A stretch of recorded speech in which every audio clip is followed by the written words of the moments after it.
Thanks for coming out. This is a really cool experience, not just for myself, but I think for bodybuilding, as I normally don't make appearances out this way, given the fact that I live in Colorado. You know, I really wanted to come out here basically to give you guys a chance to really meet Phil, not just Mr. Olympia. I realized after winning 4 Mr. Olympias that I needed to be more accessible. And given the fact that I'm 34, I'll be 35 at the end of this year, I probably don't plan on competing very much longer. But I thought, how would I want to leave it? I thought, well, obviously as a champion, but more importantly, saying I touched more lives, whether you're a Phil Heath fan or not. I started bodybuilding shortly after playing Division I basketball at the University of Denver. I ain't gonna lie, like my dreams were kind of shattered because I realized very quickly that at my height and skill level, playing in the NBA was just not gonna happen. I surely then realized that I needed to do something because now I'm just a student. I'm not a student athlete. So I started going to the weight room and just to go look at the students, because this is back in 2002.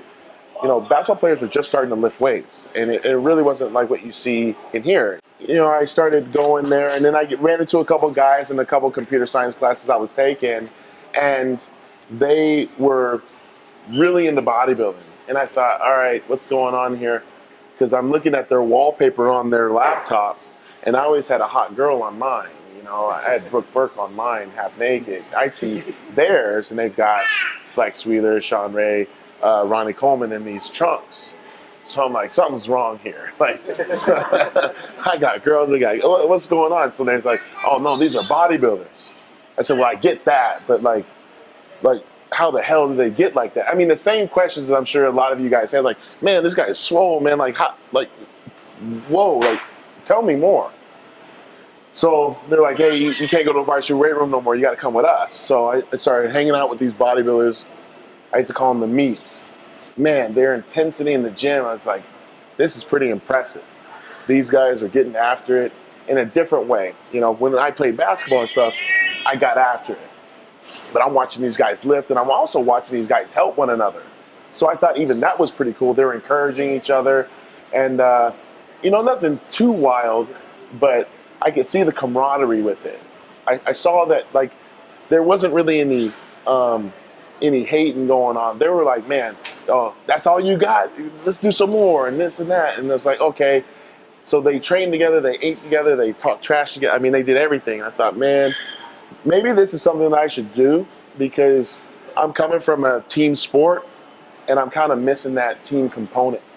So I started hanging out with these guys, and lo and behold, after 6 months, well, after a couple months, they were like, you got to do a bodybuilding show. So I went to a couple bodybuilding shows, and after meeting a bodybuilder by the name of Claude Gruel, he told me that I should give it a try. So I thought, well, I guess if he's telling me I should try it, you know, so I think that was in November of '02. So then in April 4th of '03, I did my first amateur show, the NPC Northern Colorado, and I was taking pictures every week since October 8th, 2002. Some people ask me, when did you start becoming a bodybuilder? And I always say October 8th, 2002, because I took a photo of myself and I said, today's the day I'm going to become a bodybuilder. No more basketball, no more other sports. This is what I'm going to do. I don't know if I'm going to turn pro or not, but this is what I want to try. I don't want to try anything else.